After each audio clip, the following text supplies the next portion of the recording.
Hey, what's going on? Hope you're having a good evening so far. Ox, good stream. What's going on? Hold on. Get the game up here. Alright. Here, let me... Didn't get my controller connected here.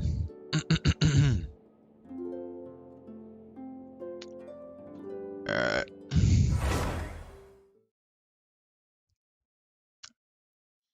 Alright, so yesterday was the release of update 4.4 on Genshin Impact. So the new content that was released was a story quest. There's a new area, which I haven't explored yet. Let's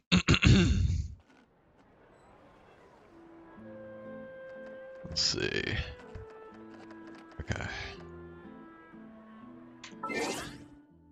And I think that's about it for now, anyway. I think there's a new event that starts tomorrow on here. Yeah, let me do notices. Best festival. Okay. Okay. Fan art contest, don't care. Unless they allow AI art submissions, in which case I guess I could. But yeah, I doubt they go for that.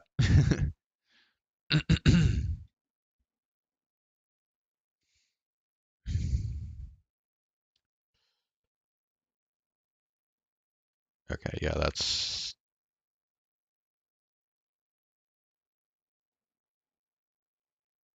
okay.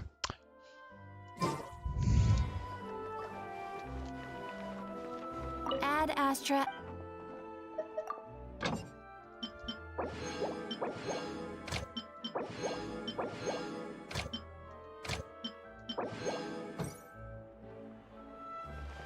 So basically, so far in the story quest, it's pretty much just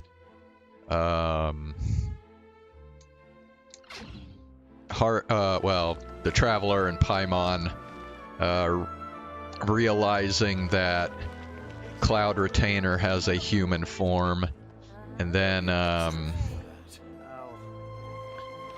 they decide to go visit Ganyu and Shinhei in Liyue, and Cloud Retainer tells them to, well, at least for Ganyu, she tells them to not mention her because she doesn't want to like distract her from her work or whatever, but Ganyu recognizes her in her human form immediately when she sees her, and she couldn't get away, so they talked like real briefly, and then like and then after that they went and saw Shinhei, who I guess is working like as a temp worker at a restaurant.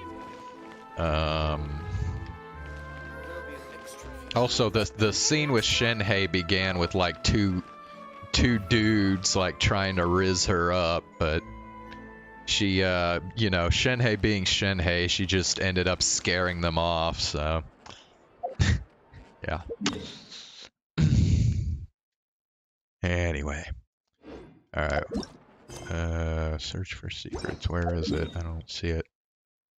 Oh... Wait, what? Oh, duh, it's in Liyue. I've been saying Liyue, and yet I'm like, whoa, where is this shit? Okay.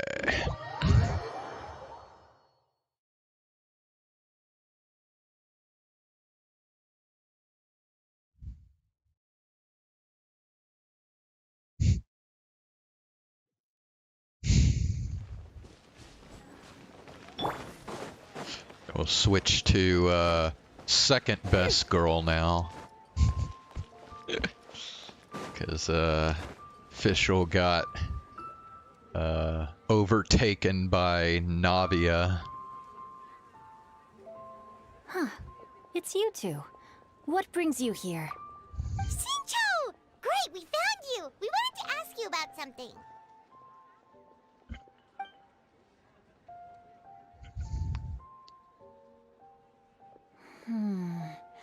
That's not a whole lot of information to go off of. I don't know if I can say for sure. Anything is helpful and appreciated. I can't pinpoint her identity from your description alone. But considering her age, I am reminded of a nameless heroine who's been featured in various chivalric novels. Oh yeah, so they're I don't know, now they're kind of like on a quest to try and figure out who this woman from some like ancient story or whatever, who that person is. Nameless heroine? That's right. The novels often speak of a great drought from 50 years ago. As the people suffered, a nameless heroine appeared and began to clear away evil spirits and bandit camps. The people idolized her, but never learned her name. All they knew was that she always acted alone. Later, though, she supposedly fell in love with a similarly noble-minded exorcist from Mount Tianheng. They were well matched in more ways than one, often fighting together as a fearsome duo of otherworldly strength. After the drought ended, the heroine and the exorcist left the public eye and began living a reclusive life in the mountains. All that remained were tales of her incredible accomplishments. The way this nameless heroine faded from fame into obscurity later in life is not too dissimilar from Miss Yuendai. I hope that's somewhat helpful. Thanks a lot, Xingqiu. We knew it'd be worth talking to you. It's nothing at all. Just something I came across while reading. I did do a bit of extra research on her story, but it was just out of personal curiosity. Well, Paimon still thinks that's super cool. Oh, wait, Xingqiu, if you've read up on her, do you know of any places often associated with her? Let me think. In the novels, the nameless heroine always appeared near one of 3 places. Wangshu Inn, the area just north of Jueyun Karst, and Jingyun Peak. Perhaps the real-life heroine who inspired the character was also often seen near those 3 places. That would explain why those locations appear in the various novels written about her. Thanks so much, Xingqiu. You're welcome. To be honest, I found some parts of the story confusing when I first came across it. If Miss Yuendai was indeed the original inspiration for the character, she may just be able to help me put the pieces together. It's rare for a chivalric hero to fade into obscurity during their lifetime, even after retiring from the public eye. But no one ever saw or heard from the nameless heroine again. There were even rumors that she became extremely ill. I've never understood why someone would go to such lengths to erase themselves from public memory. It's almost as if she was trying to hide from something.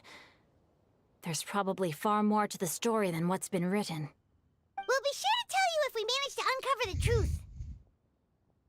That's a deal. Perhaps, behind the truth of it all, there lies a story more fantastical than any work of fiction. Paimon feels like we just learned so much from Xingqiu. A drought, a nameless heroine, a life of seclusion. Wait, why does the story sound super familiar? Oh, right! There's a drought in this story, too! Xingqiu, are droughts super common in Liyue or something? Well, they used to be. But people have long since developed methods to prevent them, like by cultivating the soil or digging canals. So while droughts do happen from time to time, they are rarely regarded as true disasters. The drought 50 years ago is probably one of the worst we've had in the last several centuries. The crops withered, the streams ran dry, and the monsters in the mountains became rabid and agitated. Countless caravans were attacked, and people who lost their homes came together to form bandit groups. What started as a natural disaster soon became a human tragedy as well. That sounds awful. Yeah, and that's exactly why the nameless heroine was so beloved. She must have been someone of true integrity, to do so much for the people while asking nothing in return. Still, as terrible as that drought was, it was nothing compared to the truly calamitous disasters that befell this land in ancient times. They say that back in those days, disasters were both more severe and more common. Only the strongest of Adepti could hope to dispel the ruin and devastation. Do you have any other questions? We're good for now. We're just going to head back and meet up with Miss Xianyun and the others again. Paimon hopes that Granny Yuendai will be able to remember more of her past. She used to be a great hero who saved many people. So sad that she can't recall any of it.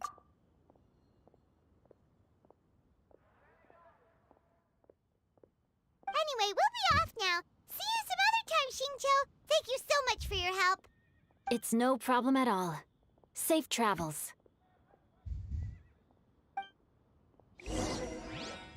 Alright, I will be right back. I'm kind of cold, so need to heat the room up or something.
Okay, I am back.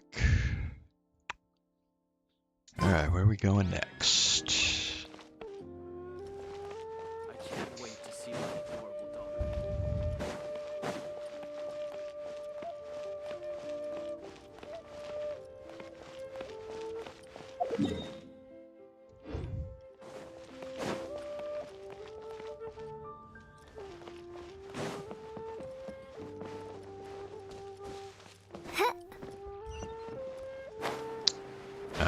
But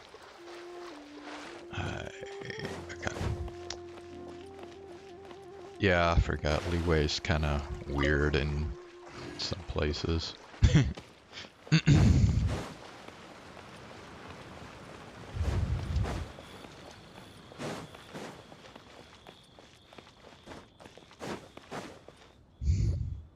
I have recorded the tune that you requested. I hope it will be of help to you. Oh boy, it's everybody's favorite freaking character, Madam Ping. Oh, thank you. Straight word, but Ping, what has amused you so? Oh, it's no serious matter. I was just reminiscing about the last time I saw you in this form. Time has wrought such change in this world, and yet you appear just the same as ever. Time has little bearing on one's existence, nor has one keenly felt its effects whilst dwelling at Mount Outsong. Nevertheless, Ping, one would like to seek your counsel on a personal matter. Oh, why so formal all of a sudden? I must say, you're making me a little nervous. What is it? Well, the inquiry is as such. Approximately how much more would one need to afford a comfortable life in the harbor, not unlike the one that you yourself lead? It does not require as much as you may think. Still, do you mean that... Cloud Retainer, Madam Ping! What are you two talking about? Nothing save for some trivial matters. Have you unearthed any useful details? Shinto has a theory, but let's save it for when Chuyu and Miss Yundai have joined up with us again.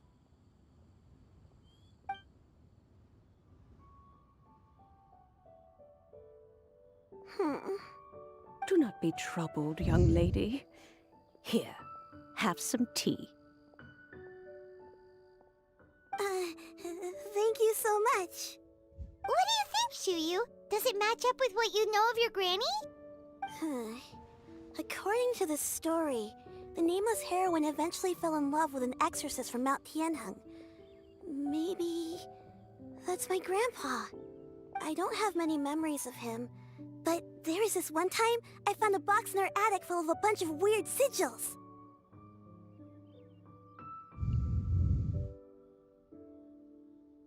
Seems like the stories were on the right track. I think so too. Granny might remember something once she's returned to a familiar place. What marvelous tea! I can taste the dew's sweetness in this cup. It's as if I was taking a stroll in the mountains, thoroughly one with nature and at peace. Is that so? Then please drink as much as you like. There's no need to hurry. At our age, it's always nice to slow down and take the time to appreciate pleasant conversation among friends. Thank you. Well, let's rest here for a little while then. Okay, since we have the time, can I ask you something? Sure thing. What would you like to know? I have a secret I want to tell you. Let's go talk over there. This is a peaceful neighborhood.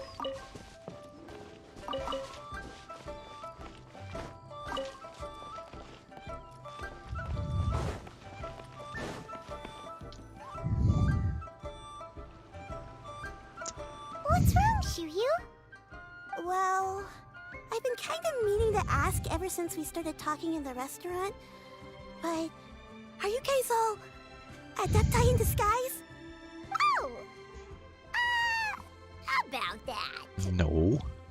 Why do you say that? Well, you guys just seem super special. Plus, I think I might have heard Miss Xianyun call herself an adeptus. Oh, must have been a slip of the tongue. Xianyun, since you were the one who, misspoke, maybe you can explain to Shiryu here what you really meant by that. One is indeed an adeptus. Is that of some concern to you? Huh? I knew it. You don't sound surprised at all. Well, one time when I was a little kid, I saw a pure white illuminated crane. I had this super high fever, and Granny wasn't around. I was feeling all icky and gross. But then this snowy white crane flew down from the sky. She put me on her back and flew me to her cool Adeptus house and fed me some sort of magic potion. When I woke up, I was already back in my bed and my fever was gone. I really wanted to thank her, but I was too sleepy to stay awake, so I never got the chance. So, I just kind of wanted to ask if maybe any of you have ever met an Adeptus like that? A pure white illuminated crane? The only two we've ever met are blue and white and black and brown. Have you ever met one that's pure white, Cloud Retainer? Never has one met an adeptus with such features. One surmises such a description is but a hyperbolic embellishment that oft results from narrative accounts. That's weird. Was it really just a dream then? Well, even if it was just in my head, it doesn't matter that much anyway. All I really want is to help Granny recover her memories. I'm really grateful for all your help. Leave it to us! Now that we know the 3 locations, we just need to visit them one by one. Let's go to Wangshu Inn first! Okay, Granny.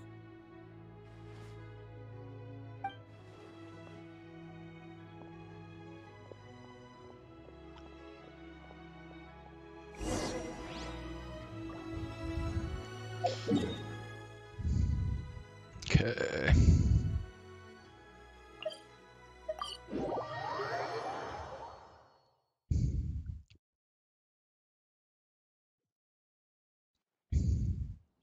Wang Shu Inn. Wang Shu Inn. Do you remember this place, Granny? Yes. The fish here is very delicious. And if you look out into the distance, you can always spot a bird that's been left behind by its flock. I believe I used to have a room here. It had a window. Yes, I spent a lot of time looking out that window. Which room was it again? Let me look. I'll come with.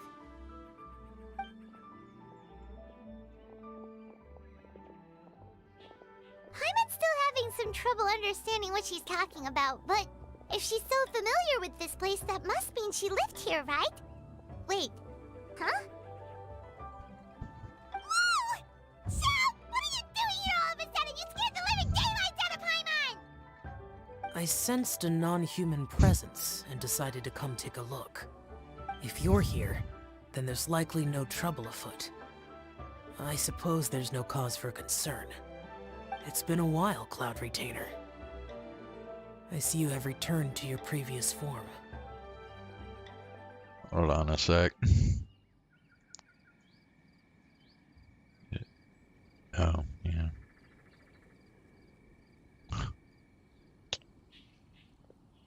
Still.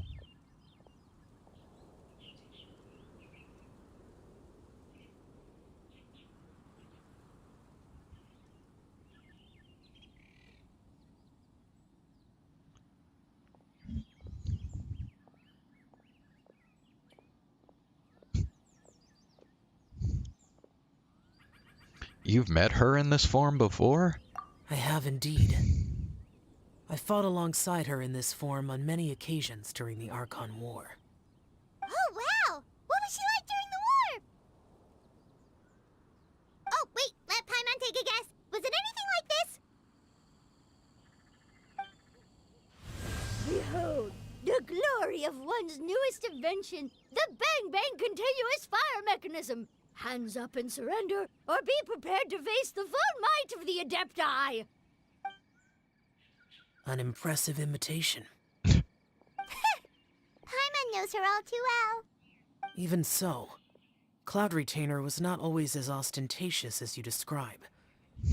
You may be unaware, but her talent with Adepti sigils is just as formidable as her skill in mechanics.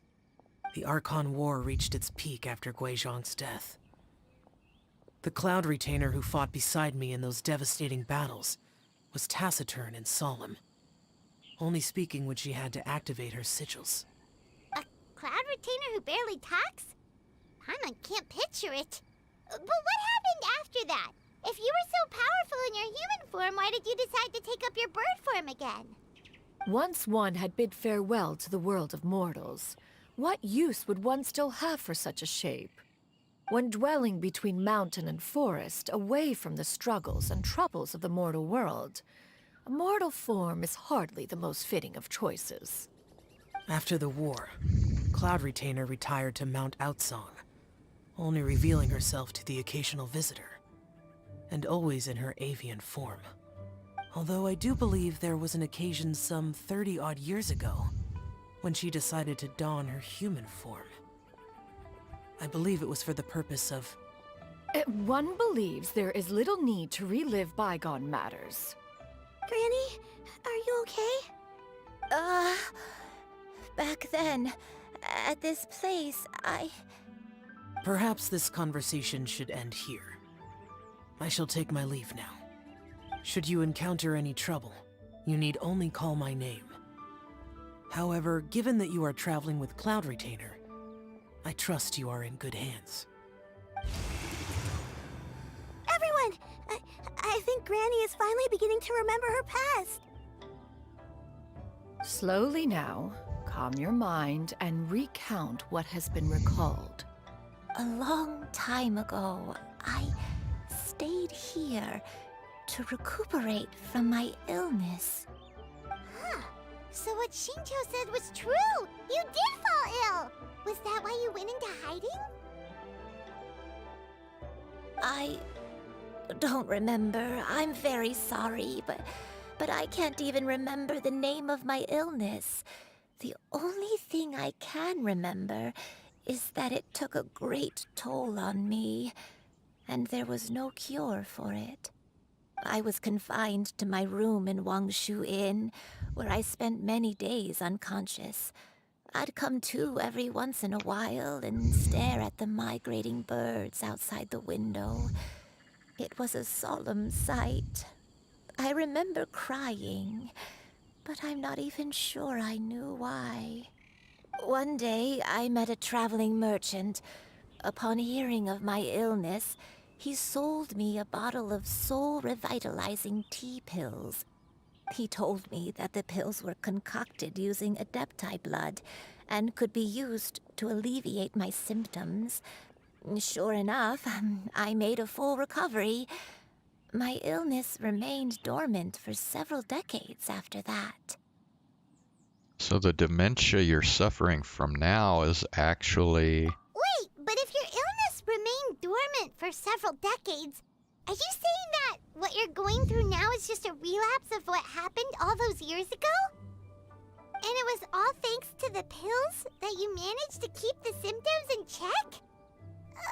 Paimon's brain kinda hurts. Do you remember anything else? I'm sorry, I don't.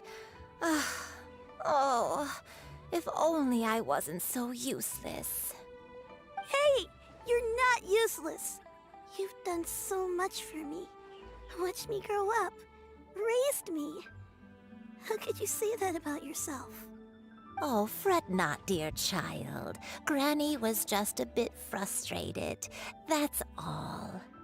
The recovery of a person's memories is a gradual process. Finding pieces of one's past is always superior to not finding anything at all. Let us make haste to the next location. Next location. Next location. Oh, why don't we go to the area north of Dwayun Karst next? There isn't really a landmark there, so where should we start? Oh, Paimon's got it. Let's check out the houses in the area first. After all, if she was there for any length of time, then she would have stayed somewhere, right?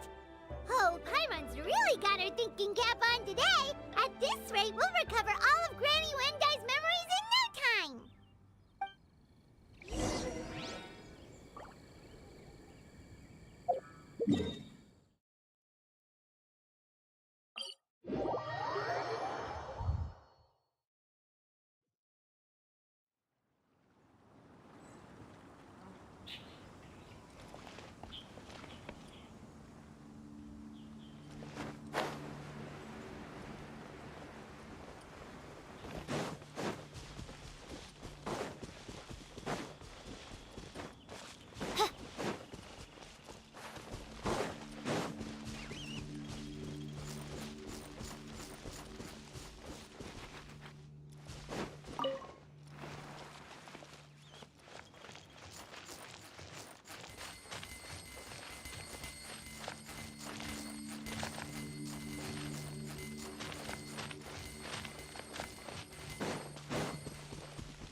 Whoa, why are there so many treasure hoarders here?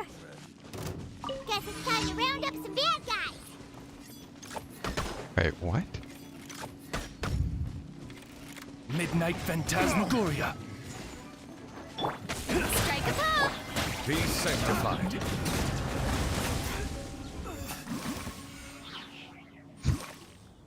Do you remember anything about this place, Granny Wendai? Let me think. I feel like I've been here before, but I don't think I stayed here too long. I might have just rested here briefly before continuing on my way. Got it. That's okay. There are still plenty of other places we can check. Wait a second. If I remember correctly, I believe I brought... Ah, yes. I brought some sweet snacks with me. Go on, take some. You need to eat a lot if you want to grow big and strong. Oh, thank you! Then Paimon will help herself.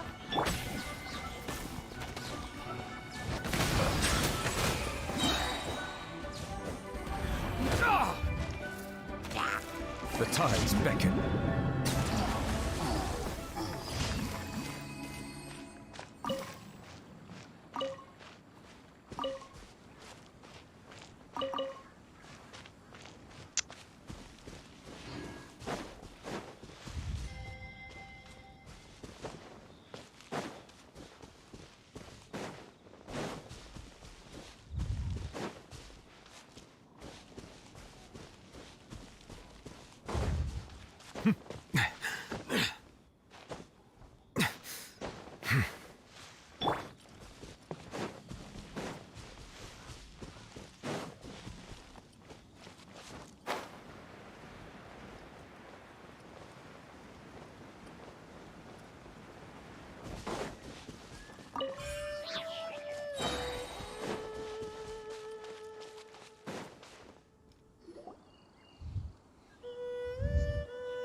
Paimon sees an abandoned house. Why don't we take a break over there?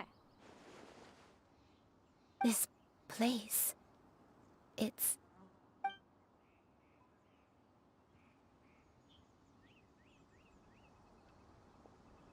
Did you remember something, Granny? I remember. Xianyun. This is where your father was born. It was a moonless night. I had been injured, so your grandpa was supporting me. We fled together with some being in the fog behind us in hot pursuit. I had exhausted my strength when the labor pains came on, so we took refuge in this house. Your grandpa set up a barrier outside, but neither of us knew if it could hold the monsters back. I remember that night. I remember falling to my knees, reciting a prayer over and over. I alone am the source of this sin. Punish me as you wish for forsaking my oath, but spare my innocent child. Sin? Oath? Did you do something wrong? I don't know. I don't remember. I only remember praying in the darkness with all my strength until the sun finally rose again and the fog cleared out. Eventually, the house was filled with the sound of my baby's first cries. That baby was your father. I remember I clutched him tight to my chest and wept tears of joy. It was the first time I'd ever felt such happiness in my life. My dad? He was my pride and joy, and so are you, Xianyun. You're so much like him, and I love you both so much. But you're always going to be different from me. Why? Just what did I do? I don't care what you might have done, Granny. You'll always be the person I love more than anything. You're too sweet, Xianyun. I'm lucky to have you with me. If not for you, I would not have had the courage to come here, to try to remember what I had forgotten. All right, let's not stand around any longer. There's one place left, yes? Let's go take a look. If one recalls correctly, the next place should be Xianyun Peak. Yuandai, how fares your health? I may be a bit slow, but I'll do my best to keep up. I'm sorry to keep everyone waiting. Climb on. I shall carry you to the top. Oh, Such lightness of weight. All those who grow old grow frail in the end, do they not? First, you lose your memory, then your health. Eventually, you end up losing everything. My only wish is to depart this world with a lucid mind, to free myself of this torment and the burden it places upon others. Fret not, you have my aid in this endeavor. Wait, what is this?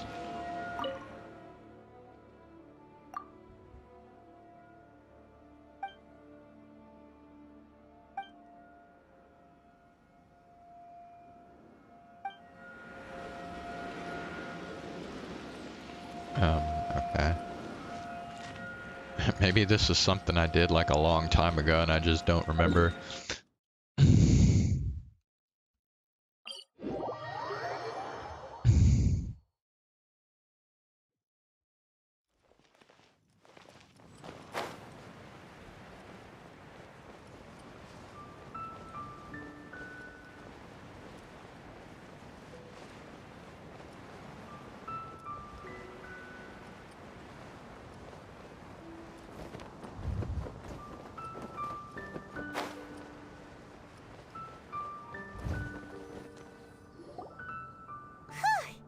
We're finally here. Does this place feel familiar to you, Granny Wendai? Let me see.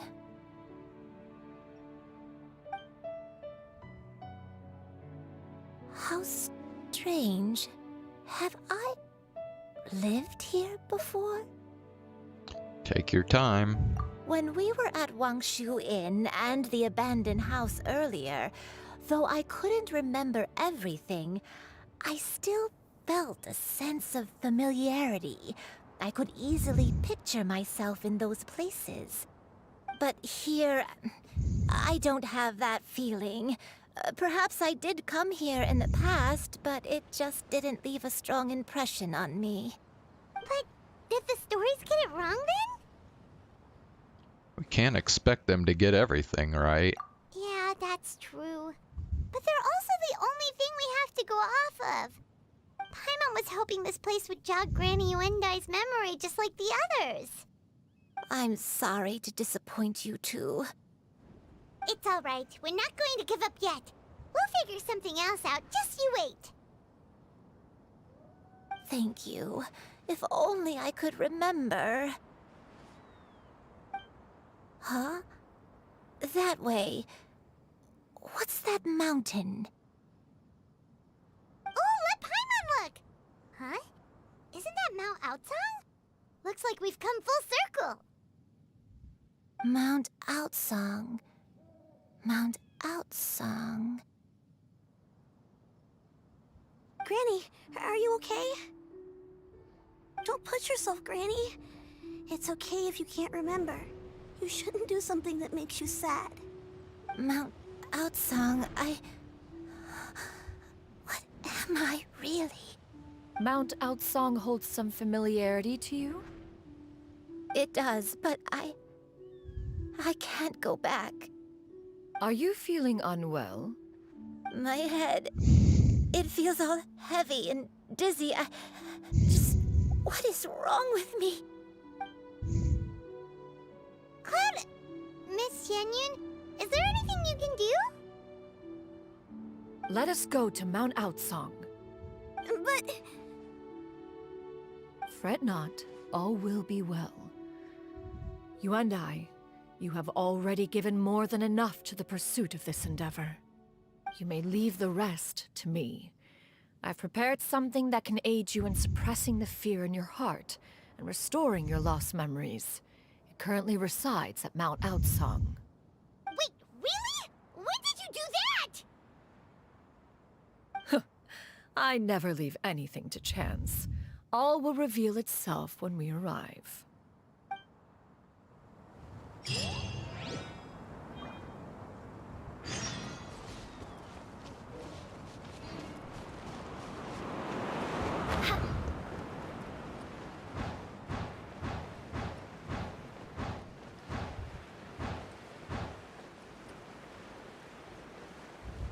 Oh, wait. Yep, looks like we got our... We filled our daily quota. Oh, yeah.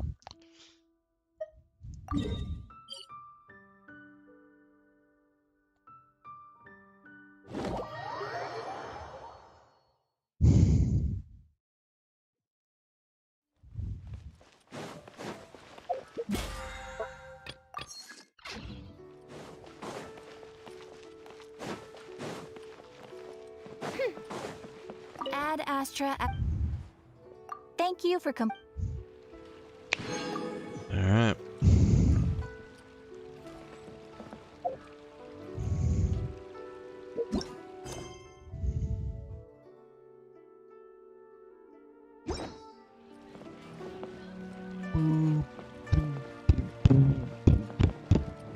Okay.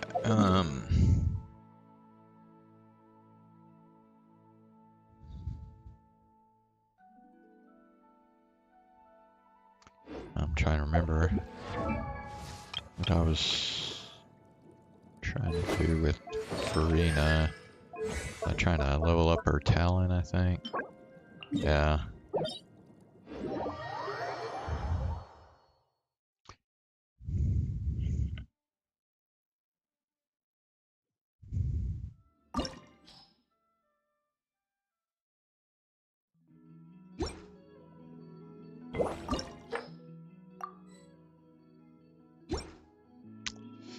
Yeah, still doing that shit.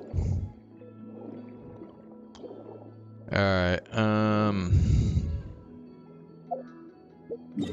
yeah, I think we'll just have to,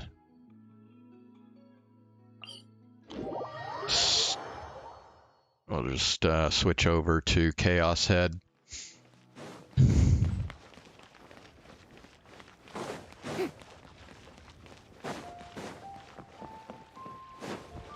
Ad Astra.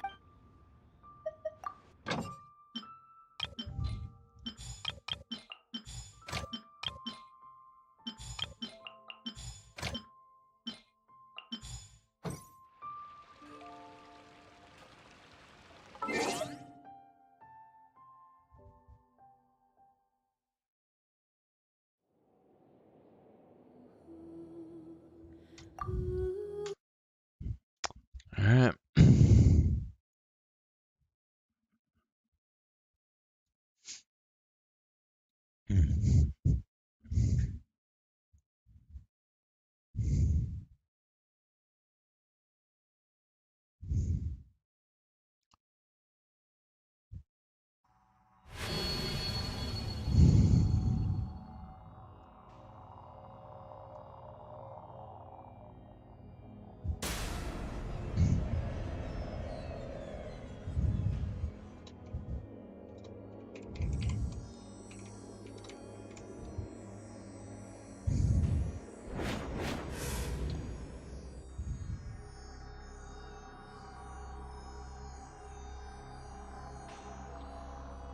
Get it up here.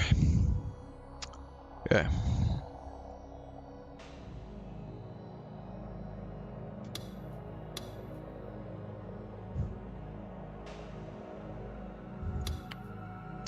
Alright, what happened last time?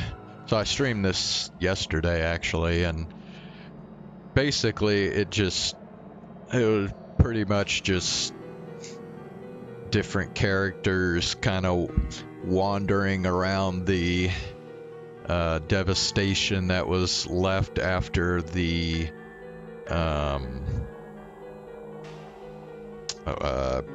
again, I forgot the name of the event, but basically the catastrophe that NOAH 2 triggered, which pretty much tore up Shibuya. A bunch of buildings collapsed, and roads were all screwed up. Momose, Ayase, and Yua were wandering around the city together. And they found Nanami, who had just escaped from Nozomi, and the four of them got caught in a road collapse, so they fell a little ways and got caught in the rubble. And Takumi was also kind of roaming around the city, and he happened to find them and rescue them from the rubble. And Takumi is currently trying to find Senna's father because he thinks that Senna's father might know the location of NOAH 2, because he needs to go there so that he can rescue Rimi. So I think Nanami and Nanami and Shogun are both being taken to the hospital, I think, and then Takumi is continuing his search, so I think that's where we left off. Shinsen Station was one station away from Shibuya on the Inokashira line. By train, it took only a minute to get there. The station itself was covered by a tunnel, and the only light from the outside came from the entrance at the end of the platform. Because of the earthquake, all the lights were off. It was far darker than usual. Aoi Senna stepped inside, supporting the body of Kazue Orihara as she walked. Does that mean Kazupi got injured during the earthquake too? There was no need to buy a ticket. There weren't any station attendants around, and the ticket machines weren't working either. She looked over at the rails and saw that they were badly bent. Of course, the trains hadn't been running since yesterday.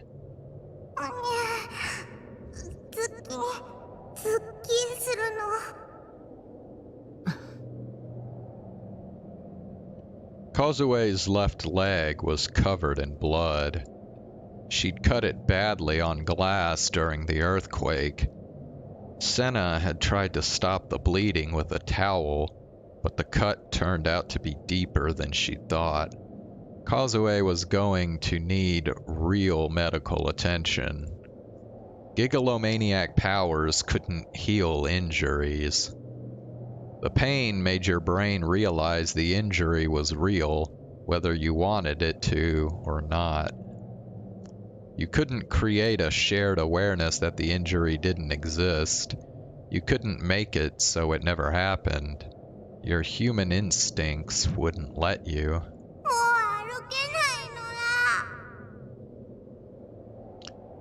Kazue said telepathically, looking like she was about to cry, but Senna said nothing. She'd come straight here to Shinsen Station on foot. When she reached the empty platform, she suddenly let go of Kazue. With one leg too weak to move, Kazue dropped to the ground. Senna paid no attention to Kazue, who was looking up to her in confusion. She was staring at a single point on the platform, teeth gnashing in rage.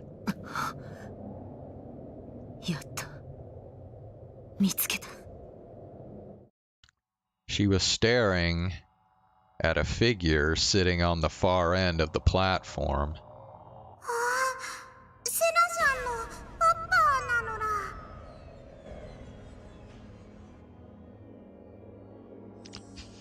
A homeless man dressed in filthy rags. He had a sign reading, "The minds of men will perish." Senna began to slowly walk towards the man. 誰に向けたメッセージだ？ Her voice was ice cold. 負を生へと変換できる者たちへの遺言だよ、セナ。 The homeless man, Hatano, spoke her name coldly, without even looking up at her. お前に慣れ慣れしく名前を呼ばれたくない。この半年、ずっと考えてきた。お前をどうやって殺すか。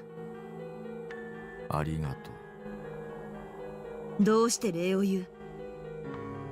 利己的な理由だよ。お前に殺されることが私にとって最善の贖罪かもしれない。そう思ったからだ。それなら話は早い。Oh, wait a sec. Takumi needs him. Unless Senna knows where NOAH 2 is. Senna real booted her D-sword. She decided the method she'd use to kill her father. She'd kill him with the D-sword. It was simple, which meant it was closest to the truth. How she killed him didn't matter. What mattered was that she killed him. すまない。 He still wasn't looking up at her. どうして謝る？お前に父殺しの汚名を着せてしまうからだ。殺せさえすればどんな恥ずかしめだって受けてやる。お前は母さんと妹を殺した。事実だ。しかもあんなむごい最後。 Senna's voice had been completely devoid of emotion, but now it was starting to waver just a little. Hey, what's up, Zane? How you doing? Well, Senna found him, but Takumi hasn't. お前には見せたくはなかった。いや、今のは聞き流してくれ。 なぜあんなことを？過程を説明することは無意味だよ。お前は納得しないし、結果が改変されるわけでもない。 Senna lowered the D-sword toward Hatano's head. そうやってまた逃げるのか？間違っていたのは私だ。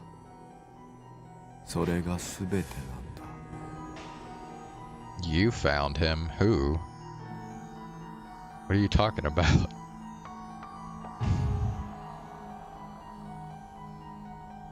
お前には失望した。まだ期待していたのか。何を。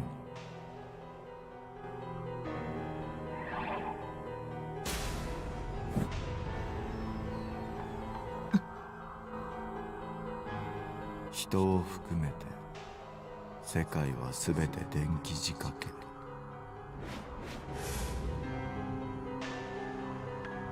そう言ったのはお前だ、セナ。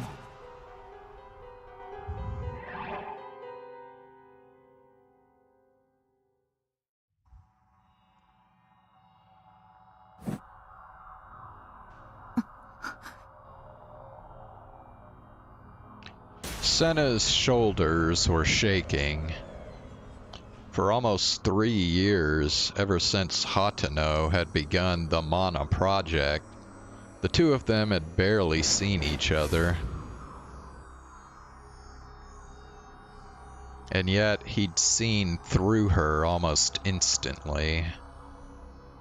Something felt wrong. But the uncertainty in her heart turned into raging anger that threatened to make her lose control. セナ、惑わされるな。電気仕掛けならばお前のその私を恨む感情もまたただの電気信号でしかない。 Hatano kept talking. Senna tried to force herself to calm down. Calm down. お前の言葉なんか無効だ。あまり感情的な行動をとるな。でなければお前は矛盾する。その言葉を受け取ってはいけない。精神攻撃だ。 So did you get to play Genshin some today? Have you dived into the new story quest yet? 判断を中止するんだ。話を終わりだ。 Senna went to raise her D-sword, but ever so slightly before she could, Hatano suddenly stood up. Kazue was watching them nervously. She thought about trying to stop them, but her foot hurt too much for her to move. Oh, not yet?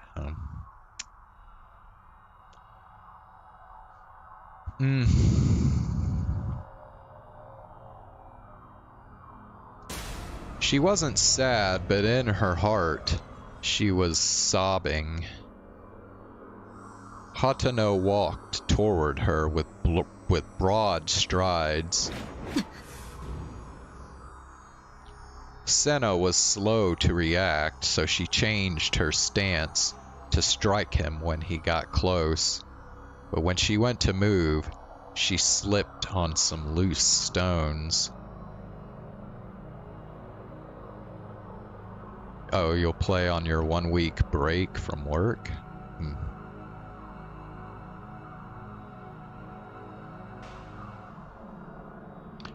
She lost her balance. Her uncertainty was showing in her movements. The sharpness had disappeared from her demeanor. She was afraid. Hating her father was how she'd kept herself from spiraling out of control. But now that she was face to face with him, she was afraid of confronting him. She didn't know why, but she was sure that what he'd just said a moment ago was the cause. Hatano was running at her with incredible speed. She fell backwards, and as she did, she swung her D-sword upward. The blade had no weight, and so no center of gravity.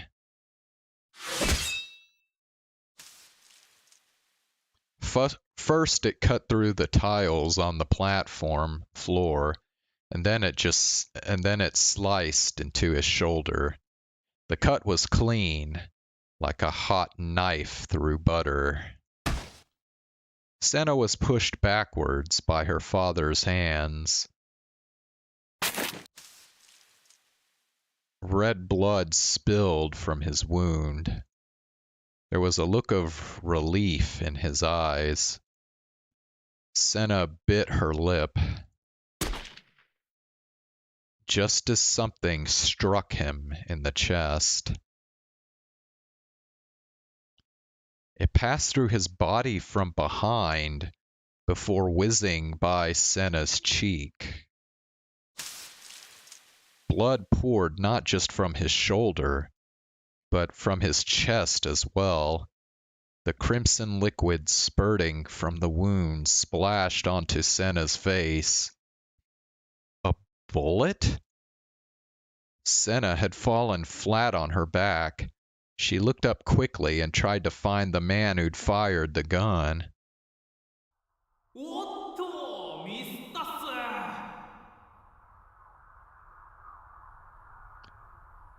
The man was standing in the gap between the Shinsen Station tunnel and the tunnel that led to Shibuya. Okay, could it be that Suwa guy again? that railroad crossing that was the one place where you could see the sky. He had a gun in his hand.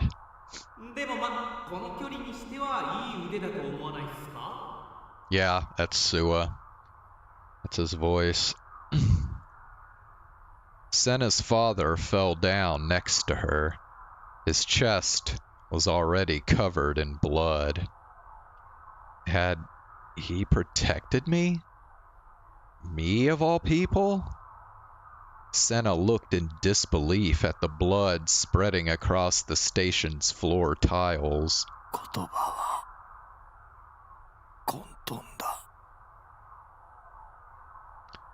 Her father whispered with his dying breaths.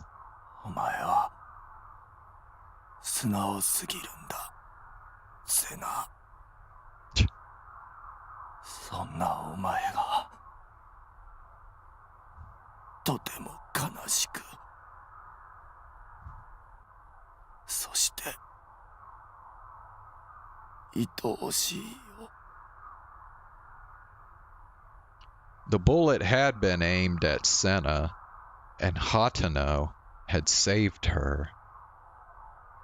She'd been trying to kill her father, but instead, he'd saved her life.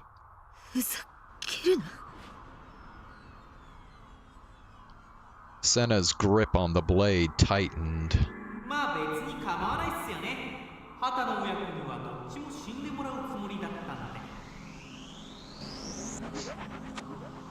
Sua is the shooter.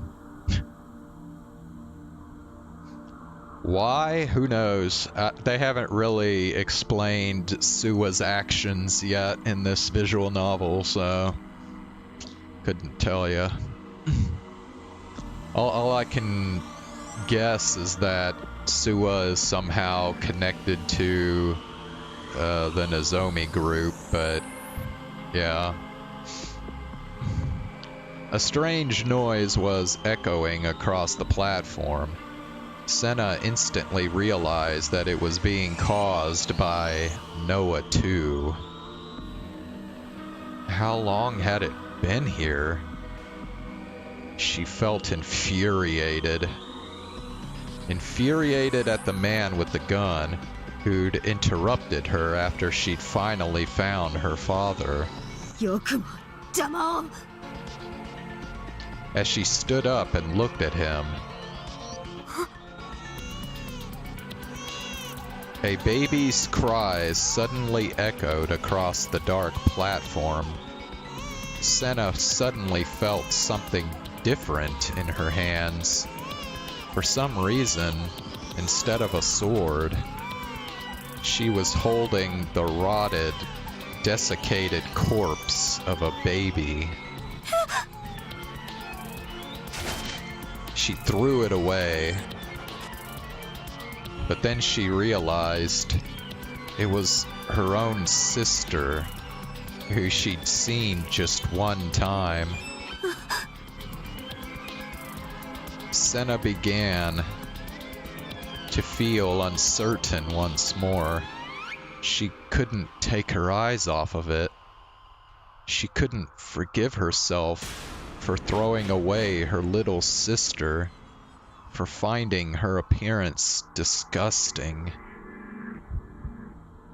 It had been the same way last time, when she'd been forced to witness her mother's end, when she'd seen her mother go insane and die.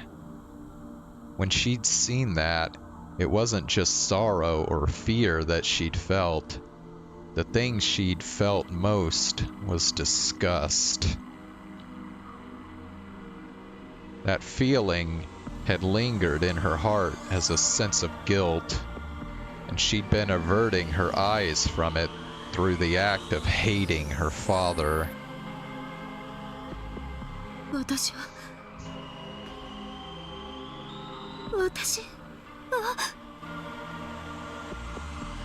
Even if her mind knew this was a delusion, the feelings she'd locked away inside her mind had awakened, and she was paralyzed by them.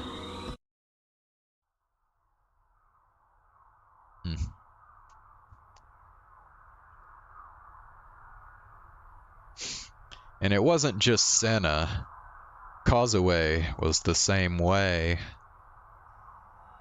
She saw a huge mirror appear in front of her, and her own reflection, weeping blood from its leg, was asking her a question.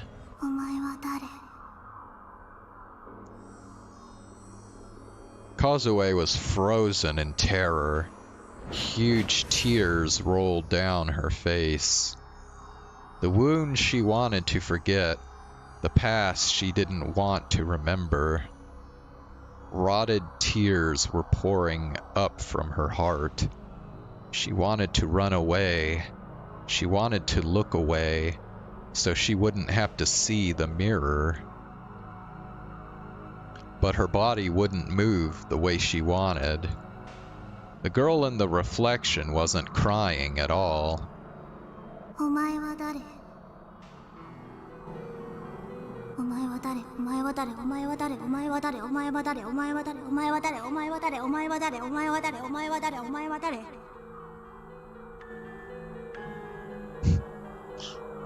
Classic horror shit, just repeat the same question or line or whatever over and over and over again.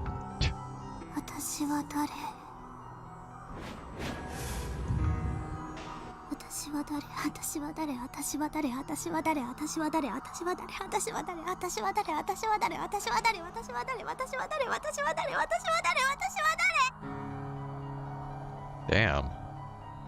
That's pretty impressive. I don't know if I could say that shit that fast over and over again. Gestaltzerfall. The hell is that?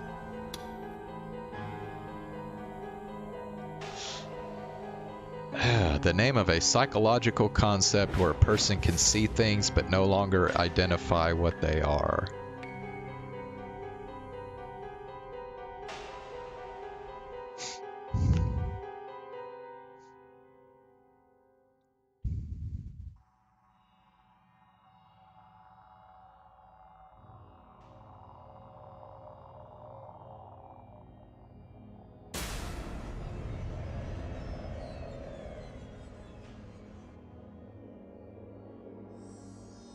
Gang stalking? What? What the fuck are you talking about?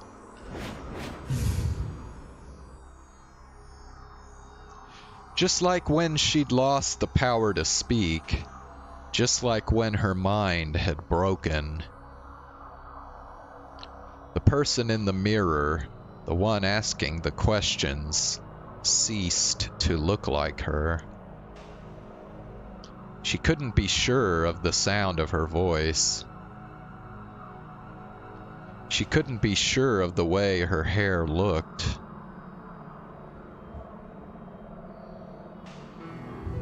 She couldn't be sure of the shape of her nose. Wait, are you talking about this? Oh yeah, gang stalking, yeah.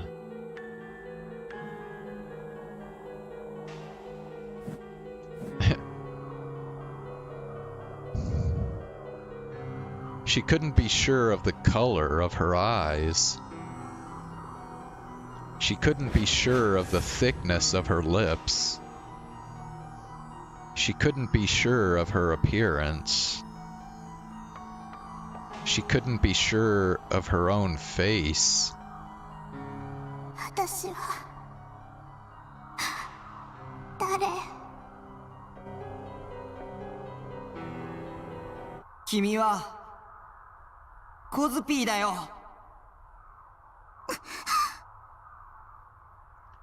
The vision of herself in the mirror, which had threatened to split into countless fragments, was frozen in place by the sudden voice.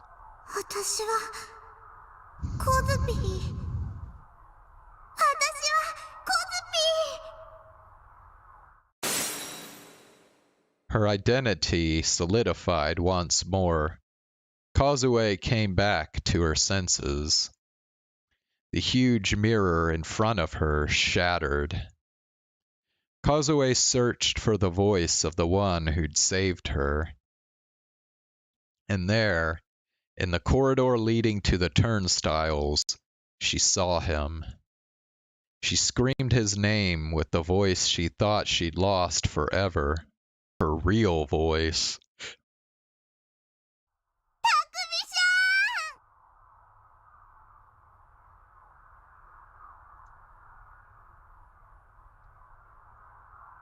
Kazupi yelled, with her real voice, not the one from inside her mind.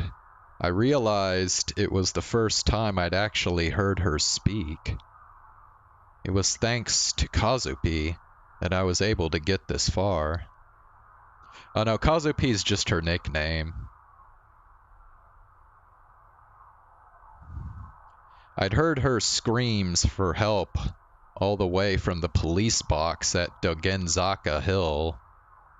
I followed the voice and found the two of them. Senna and Kazupi, trembling at delusions I couldn't see, and Hatano, lying on the ground covered in blood. I'd finally found him, and it was too late. こいつはラッキーっすね。 A man was standing near the railway crossing holding a gun. He was spinning it with his fingers like some kind of Old West gunman. The man was wearing a suit, but he also had a backpack on too. The machine inside was making an awful noise. Mamoru Suwa, a detective assigned to Section 1 of the Metropolitan Police. I'd met him before, and I knew what he'd done. もともとは目障りな畑の親子を処分しに来たんすけどね。西条くん、君が自分から火に飛び込んできてくれて感謝感激っす。君を見かけたら捕まえろってことになってるんすよ。誰に？内緒っす。He had a grin on his face. The way he smiled reminded me of Bon, his partner. But the difference was this. Bon's smile was an act, either to make someone let their guard down or just piss them off. But Sua's sly grin was a reflection of who he really was. あんたはノロセの居場所を知ってる？西条くんさ。Suwa shook his head inside. 口の聞き方に気をつけてほしいっすね。自分の方が年上っすよ。バンっていう人を殺したのはあんただ。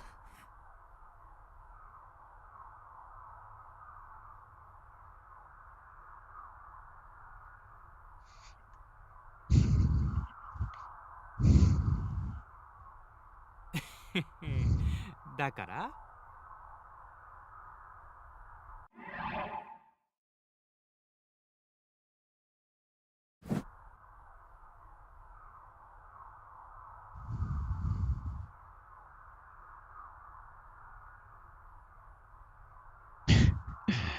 Yeah, dude, Ox. Dude, you have missed like way too much. Yes, Suwa shot Bon and killed him.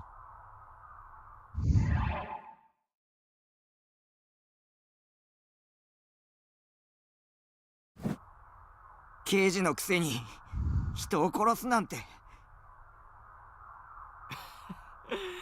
君には言われたくないっす。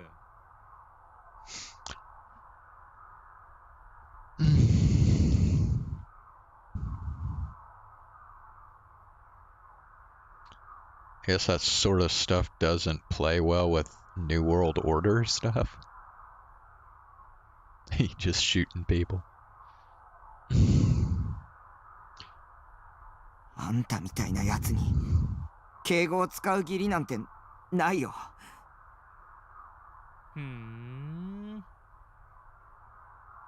そんな舐めた口聞いていいんすか？殺すぞ、童貞野郎。 Bro, what the fuck? Even from this distance, I could see it clearly.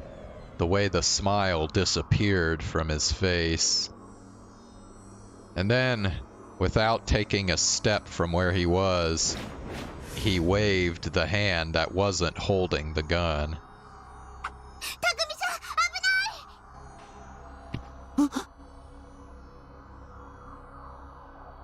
An impact, pain, a sudden sensation.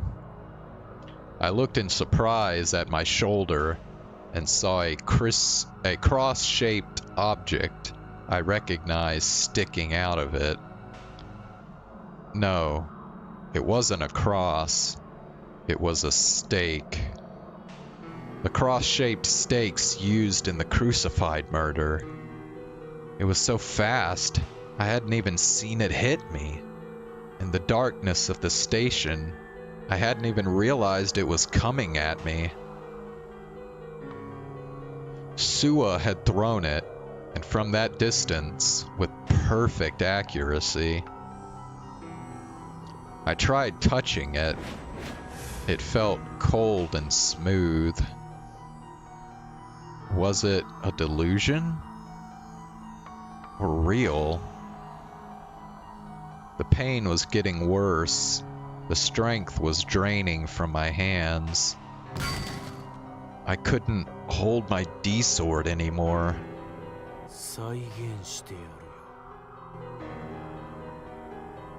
Sua spoke in a cold voice that belied his anger.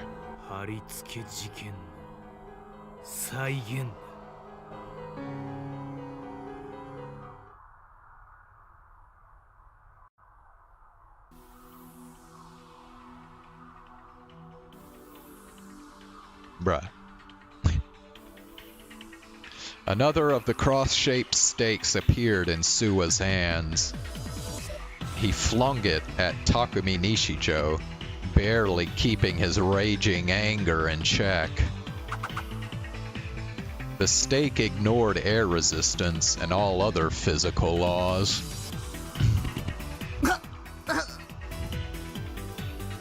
It flew in a straight line and struck Takumi in the arm, like it had a will of its own. 15 had already hit, not one had missed. Takumi's shoulder, his arm, his wrist, his hand, his hips, his thighs, his knees, his stomach. Blood was pouring from the deep wounds. Well, he's fucked now. Bro. 絶対に外れないダーツってのはあんま面白くないけどな。 Another stake had already appeared in his hand. He threw it, too. 自分が万能の神になったような気がするんだよ。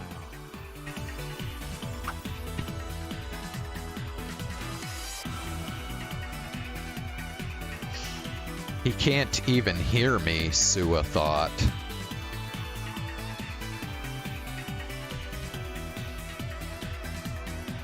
Sua threw another stake at the helpless Takumi. 俺はただの人間だけどな。お前らと同等の力を手に入れた。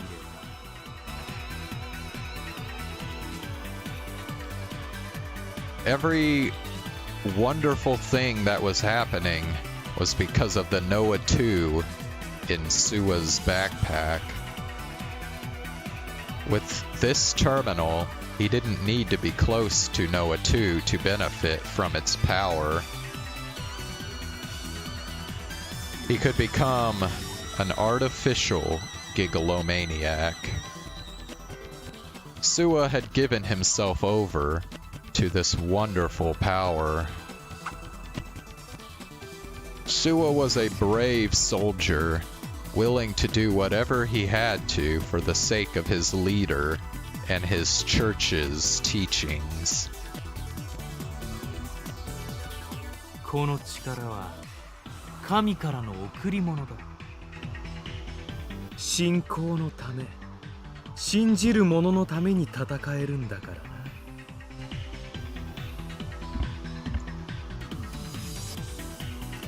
Sua threw another stake. The stake pierced Takumi's neck.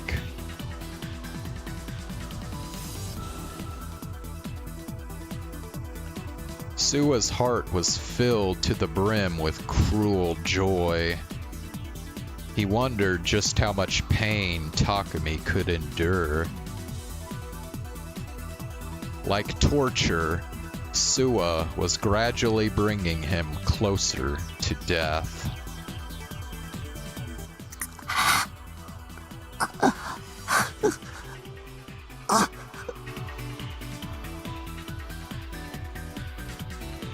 Takumi was helpless to resist, but he didn't fall over. Sua flung more and more stakes at his body.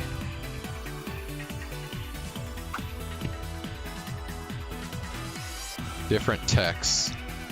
Now it's basically one is from Sua's perspective and one is from Takumi's perspective. Takumi's chest, his stomach, his nails, everywhere on his body. The thick, sharp stakes kept hitting him without mercy. 虫ピンで標本にされた昆虫みたいだな。しかもカブトムシとか蝶とかじゃない。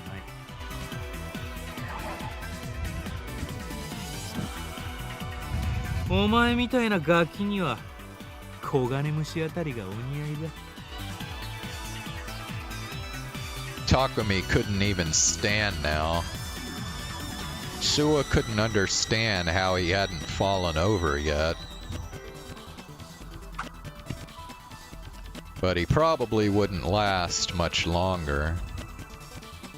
His eyes were empty.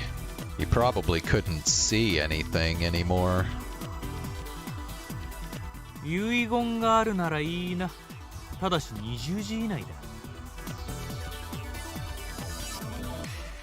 Sua whispered to Takumi with a victorious grin, gripping the next stake in his hand.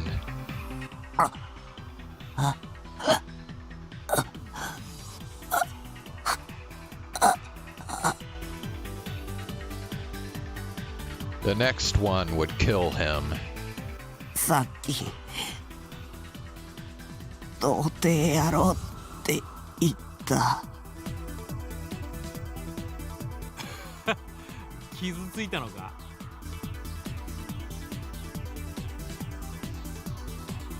Takumi was looking at Sua, the light almost gone from his eyes.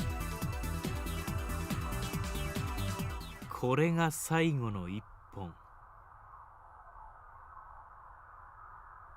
信仰の救いはお前にはやらねえよ。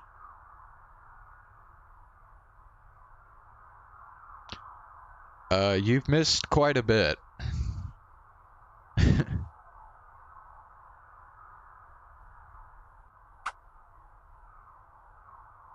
Sua flung the stake in his hands. 知ってる。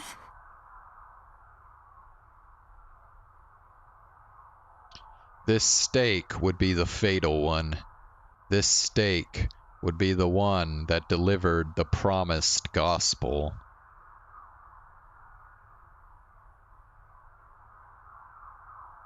Now, I think he is a virgin.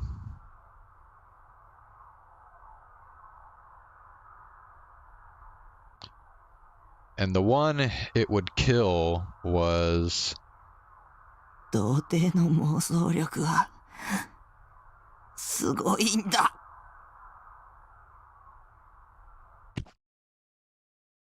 There was a dull thud.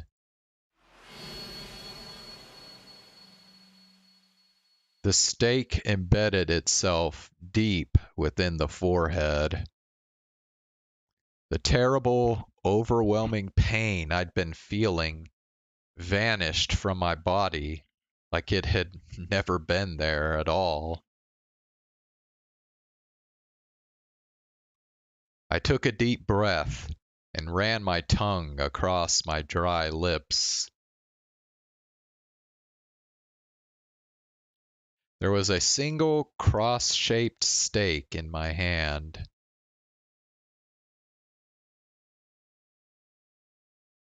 I looked up to see a cloudy gray sky.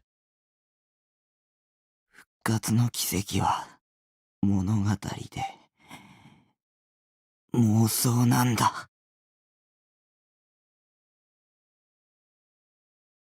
何をした。妄想シンクロ。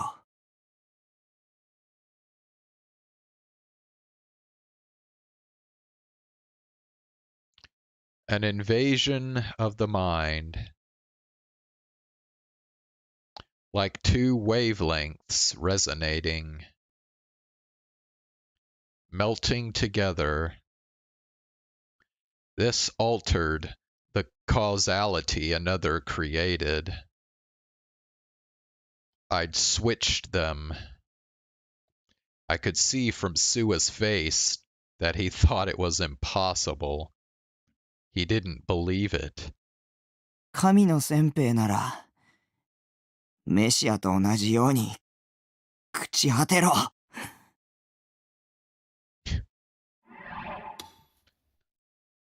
Messiah.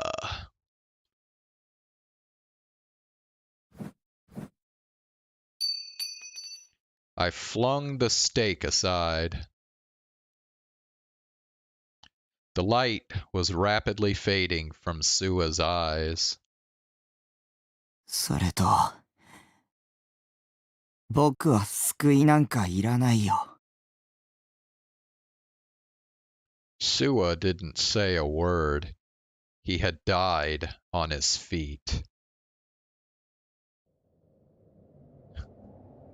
Bro, he just fucking switched places with Sua, dude. I mean, talk about the ultimate Deus Ex Machina.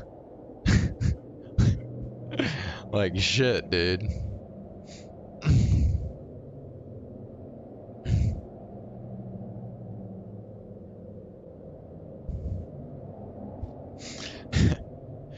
I went back inside the station. Kazupi was looking at me in shock. From the look of it, she'd seen the whole thing and hadn't believed it.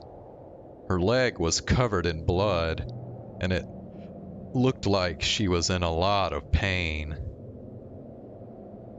コズピー、大丈夫？ She nodded several times, still laying on the ground, but she couldn't stand on her own. She looked up at me with shining eyes. たくみさん、今、何が起きたの？ Kazupi, you're talking normally, huh? あ、本当だ。She was looking at me in confusion, a finger on her lip. But she quickly had something more important to ask, it seemed. 童貞さんの妄想力はすごいの？ Wait, if she's having to ask that, then that means that Kazupi is not a virgin. すごいよ。 Senna had said that ignorance was a sin, but I didn't think that was true. Ignorance helped you perfect a delusion. If you were ignorant, you could expand the delusion in any direction you desired. You could create delusions you'd never be able to make if you knew what something was really like. Delusions were what virgins were best at. Come to think of it, where was Senna? I searched for her along the darkened platform. Oh, fuck. Oh, shit. Oh, fuck. Does that mean Senna wants to kill Takumi now again since she saw him do that shit?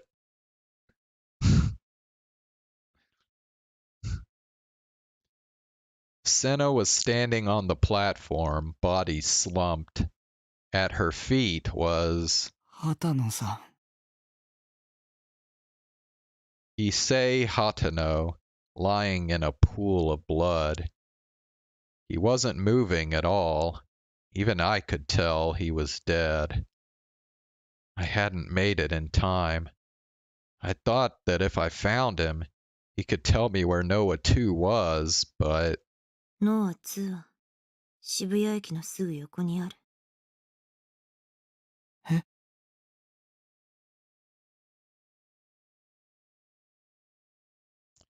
Senna whispered, as if she'd read my mind. She was looking down at Hatano, at the corpse of her own father. この男が死ぬ間際に私の心に伝えてきた。渋谷駅の東口、ビルの屋上にある。今は閉鎖されたプラネタリウム。そこにノア2がある。どうも。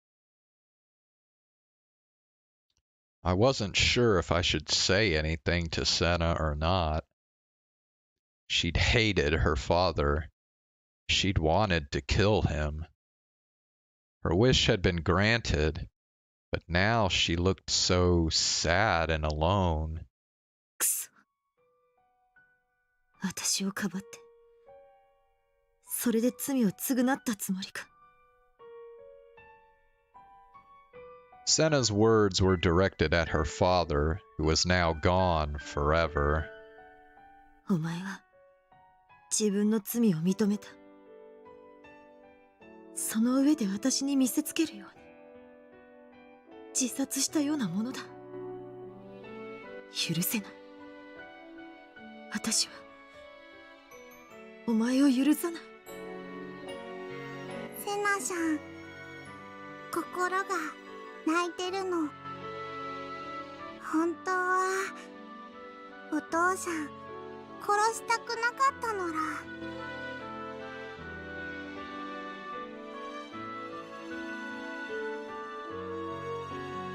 Okay, so I guess, Ox, you missed the whole flashback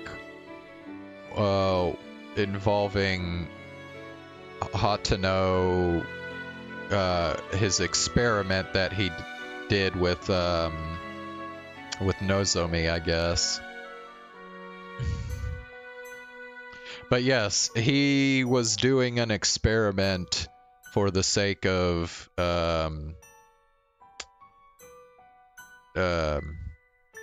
I guess coming up with NOAH 2, so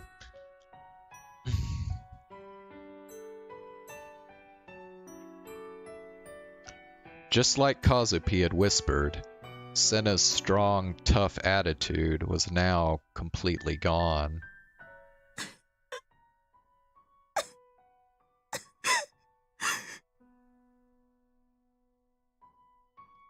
She was sobbing. She fell to her knees right there.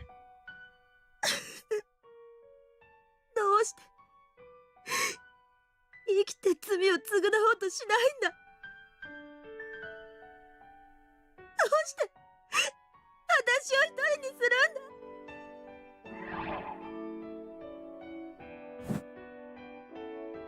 どうして。セナ。西条、お願い。Senna looked up at me. Her face was wet with tears. There was no trace of the stern expression that had been there before. NOAH 2を壊して。 It was the sad, broken face of a girl who'd lost her family. 僕を殺そうとしたくせに、君のお願いなんて聞く義理はないよ。匠さん。 I turned toward the tunnel leading to Shibuya Station, leaving Senna and Kazupi behind me. Two big, gaping mouths, and beyond them, only darkness. Passing through them would bring me to Shibuya via the shortest possible route.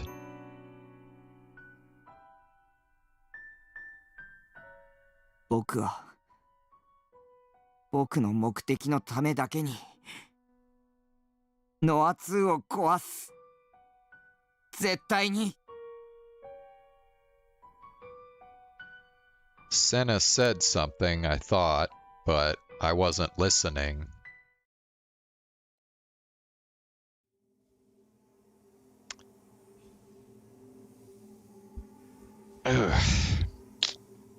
Alright, I will be right back.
Okay. Alright, I'm about to end the stream, but before I do, I just wanted to maybe not really go on a rant, but just kind of get a little something off my chest. But bro, like, Zane, you probably can't relate to this because you're not in the US, but maybe Ox can. But bro, like, are you just like sick and fucking tired of hearing about Taylor Swift? Like, bro, I'm just so fucking tired of hearing about fucking Taylor Swift, dude. I mean, I can't even like go on my like Facebook friend feed anymore without seeing all kinds of like crazy shit written about Taylor Swift, dude. And I'm getting fucking tired of it. Like, it's like, it's weird because like, like, you know, what's going on with her? She's like dating this football player, and there's like this weird shit about like here I'll explain it. So basically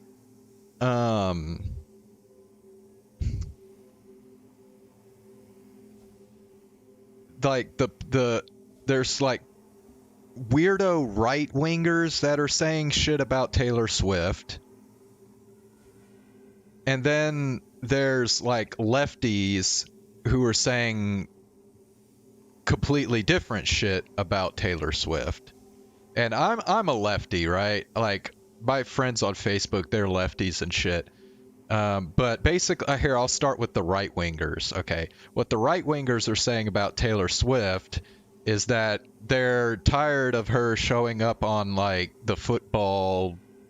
showing up at the football games and shit, and now they're like coming up with this conspiracy theory that like the Kansas City Chiefs are going to the Super Bowl so that Taylor Swift can like get on the big stage or something and like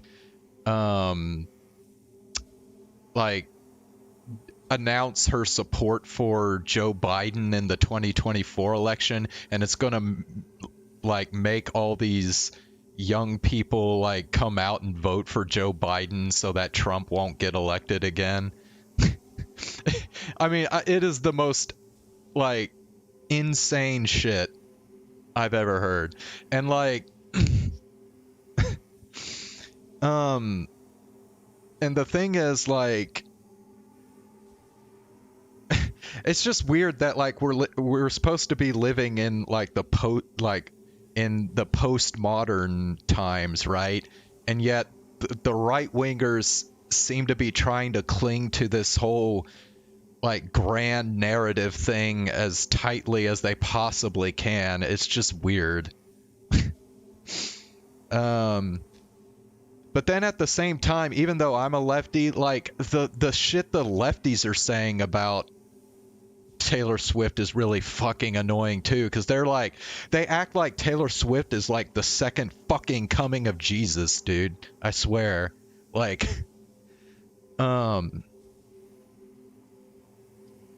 it's one thing to be like, yeah, the right wingers are like fucking weird about Taylor Swift, but that doesn't mean you have to like swing in the completely opposite direction and like worship her like she's fucking God, you know what I mean?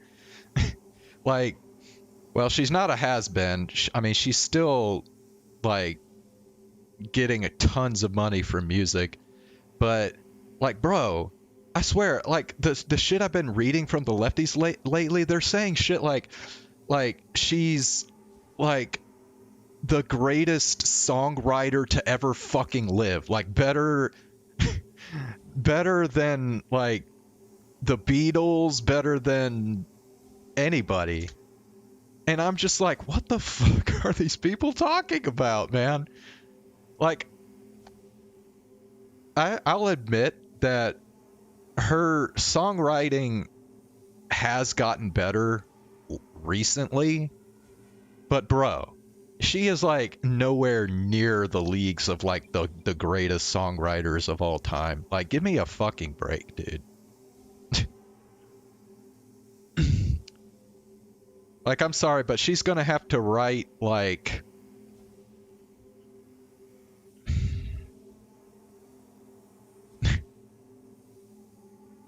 she's gonna have to write at least like 5 like mega like great ass songs before we can even start like putting her in that conversation. Like yeah, it's just really annoying, dude.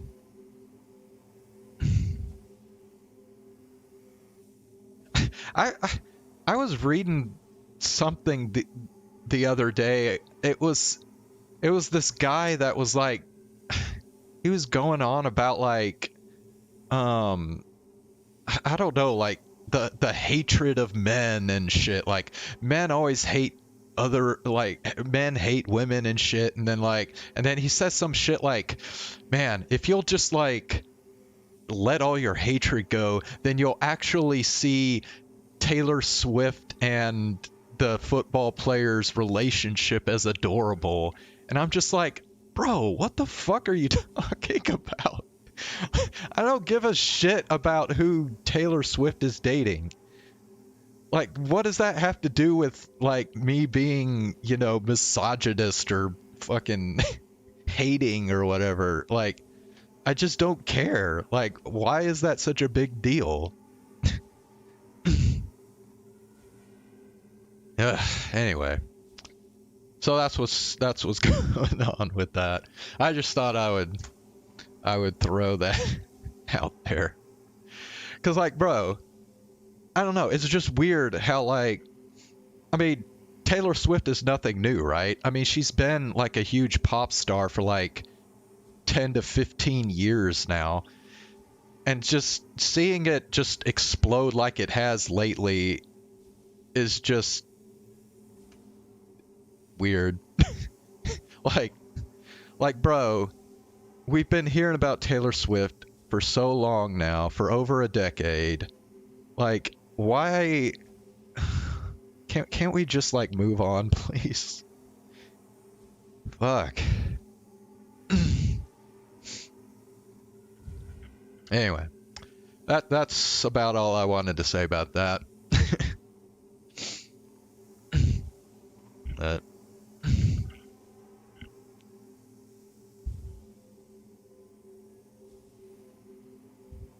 there was a comeback.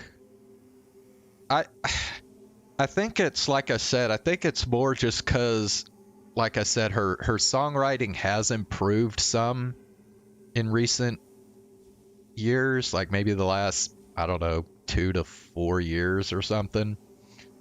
But yeah, like other than that, I don't know. And then of course the whole like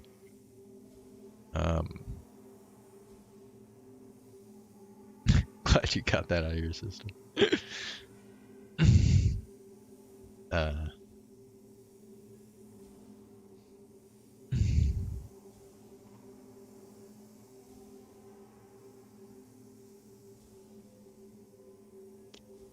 Yeah, I don't know. I it's just rare when I'm like, because usually when there's like the political sides taking an argument against each other, I always agree with the left. But in this case, I'm like, I don't agree with either of them. I'm just like fuck, dude.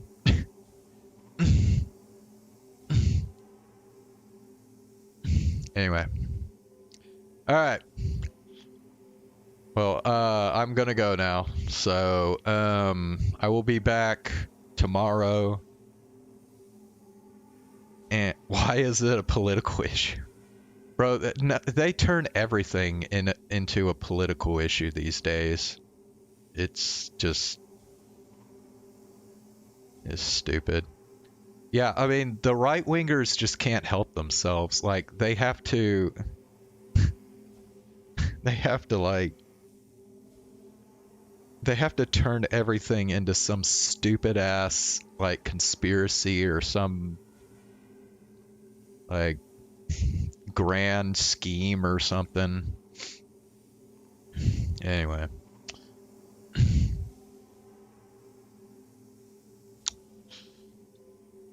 Alright, well, we're gonna do the same thing on tomorrow's stream. We're gonna start with Genshin Impact. We're gonna continue the story quest. And then after, we'll probably switch to Chaos Head again after I finish with that. So yeah.